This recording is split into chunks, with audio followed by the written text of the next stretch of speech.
Hello everyone, myself Ketan Bhavsar, Assistant Professor in LG Engineering College, Ahmedabad.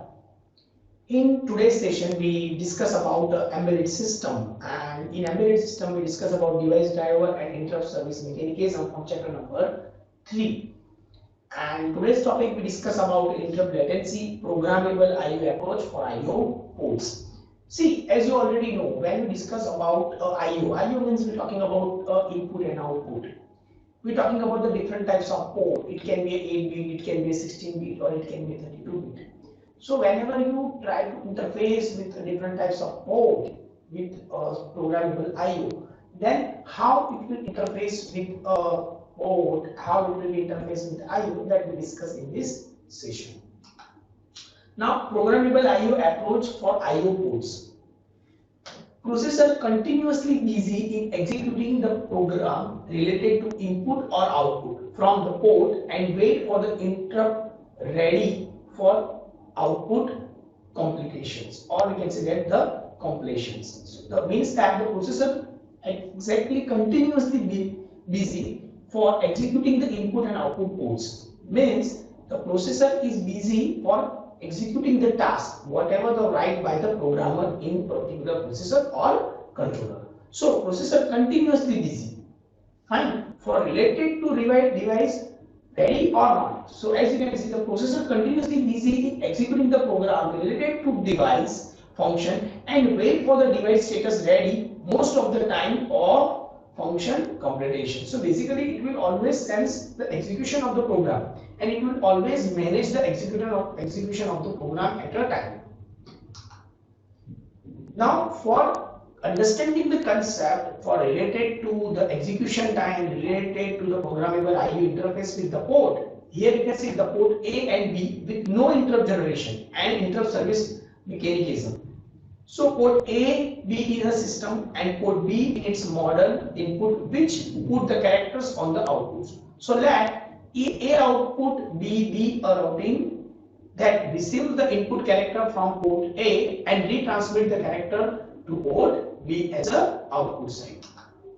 So in A out B routine has to cyclically call the function steps A to continuously execute the cycle of the function I to V, means there are the 5 steps. Then thus it's continuously model the system A and make sure that there is no any functions, or we can say that there is no any character is missing when we transmit the data from A to B via the routine.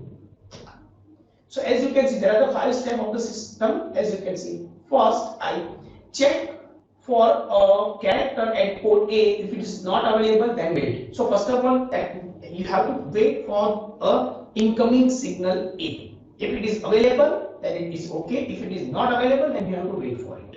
Step B. Read port A byte character for the message and return to step A instruction, which will call the function 3.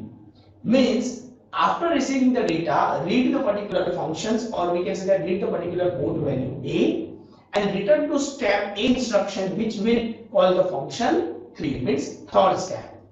In third step, decrypt the message and return the step A instruction, which will call function 4. Means after receiving the data or after reading the particular, we can say that a byte, you have to apply the decryption of the message and return to a step A instruction, which will call the function 4.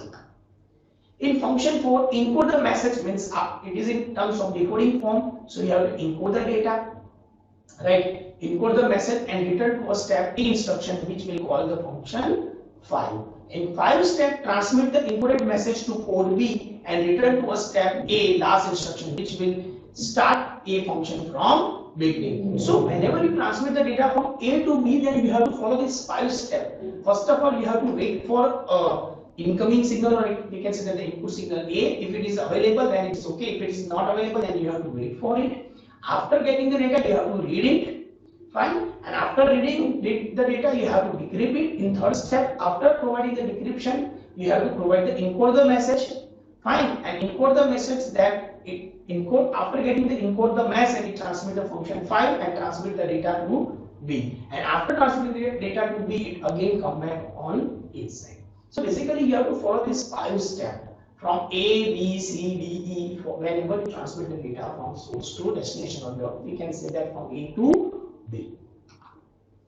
So as you can see, A out B, its routine, it's called function 1, 2, 3, 4, 5, and again go back on function, or we can say that the call function 1. Step A. Step A means what? Does the pooling. Pooling is a part means to find the status of the code, whether the ready or character or not. So pooling must start before the time t character microseconds when the characters are executed on 1 divided by t character MB per second. So basically it's talking about the step 1. You remember in step 1, as you can see in this particular slide. So as you can see that in particular this step, you can see check for the character is available or not. If it is available, then it's okay. If it is not available, then you have to wait for it. Remember. So here we discuss about a step A. Fine, it's step A. It's using the pooling. A pooling means what? To find the status of the port, whether it is available or not. If it is available, then it's okay. If it is not available, then find it. So 1 divided by the character MB per second. Condition in which no character is missing.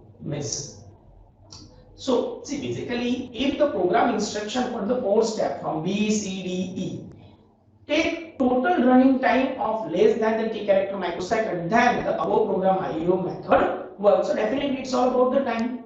If it will be executed in minimum amount of time, or we can say that a t microsecond, so we can say that our system is up to the mark and it will receive the data properly.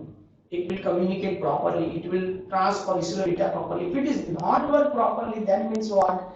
Some data will be missing. If the time consumption will be increased, then we can say that some data will be missing. So in this particular circumstances, or we can say that in terms of character misses functions, we have to identify that each and every step work properly. Program with programmable IO's approach for ports and devices means when IO's approach to ports and devices, then how it will be programmed, that how the problem will be faced at that particular time. So as you can see, the program must switch to execute from in A out B cyclic of steps A to E within a period less than t character. Definitely you have to transmit the data from A to E. We will follow the 5 steps for transmit the data from A, B, C, D, E. You have to follow from P to E, but make sure that the time period is less than t character. Second point, the program must ensure that the step A out B and any other device's program step never execute this time. Definitely you have to make sure that the execution of the time should be proper and it will be execute A out B at a time. There is no need to execute any other function at that same time, because you have to set the priority for this particular task. When the characters are not received at port A in regular succession, or we can say that the execution manner, so the waiting period during the step for the pooling, it can be very significant. Definitely you have to wait for the incoming signal A. If it is not came at a particular time, then we can say that your delay time will be very. So you have to make sure that your function, your time will be worked properly. Wastage of processor time for the waiting period is the most significant disadvantage of the present approach. Definitely, if the data will be not come on the incoming side, or we can say that the input side is wasted so much amount of time, we can say that this one is a disadvantage of this particular system. When the other ports and the devices also present, the programming problems is to pull each port and devices and ensure that the program switch to execute from in A to out B step, as well as a switch to pull each port or devices on time and then execute each service routine related to the functions of other ports and devices within a specific time interval such that each one is pulled on time. So you have to make sure that each and every port, each and every devices, whenever you try to communicate from A to B step, or whenever you want to transmit the data from A to B step, you have to make sure that the execution time play a main role. Each and every time you have to make sure that your execution time work properly. It should be in terms of proper manner, and if it will be communicated in terms of proper manner, then we can say that it works significantly. The program and functions are processed and device specify in the above busy and wait approach. And all the system functions must execute in synchronization, and timing are completely depends on the period of software execution. Definitely it depends on the software execution, it also depends on the hardware execution, but make sure that your system it work in terms of synchronization manner. It will work in terms of synchronization approach. If it will work in synchronization manner, then and only then we can say that your system is work properly. Your system is work execute properly. And if it will work execute, or we can say that if it will communicate synchronous manner, then and only then we can say that our programmable I/O interface, or we can say that the programmable I/O can easily interface with the port I/O. And we have to follow the busy and wait state. In terms of busy, the execution of the task from A to E or based on the priority, and for the wait state, we have to wait the data based on the incoming signal, or we can say the input type A. So I hope that you are getting. So in this session, we discuss about the programmable I/O interface. We discuss about the different types of programmable I/O configurations, that how it will work in the calling function from 1 to 5, means we divide this, transmit the data, or we can say that programmable I/O with port interfacing in 5 different steps from A to E. In A step, we have to wait for the incoming or input data. In B, we have to read the particular byte or particular instruction set. In C, we have to decrypt it. In terms of F, we have to encrypt the data, and specifically for the F, after getting the data, it will be again sent back to a calling function 1. So in this particular system, we're talking about the programmable I/O interfaces. And in terms of the programmable I/O interfacing, we have to make sure that your devices have a priority set based concept. Your devices work parallelly in terms of synchronous and asynchronous manner. But for a specific synchronization terms manner, we have to follow the steps from A to E. So when any execution of the time, then it is in busy state, and in terms of the wait state, we have to wait for the incoming signal, or we can say that the input signal. So I hope that you are getting the idea about programmable I/O interface with the I/O port. Still, if you have any doubts, you can feel free to contact me.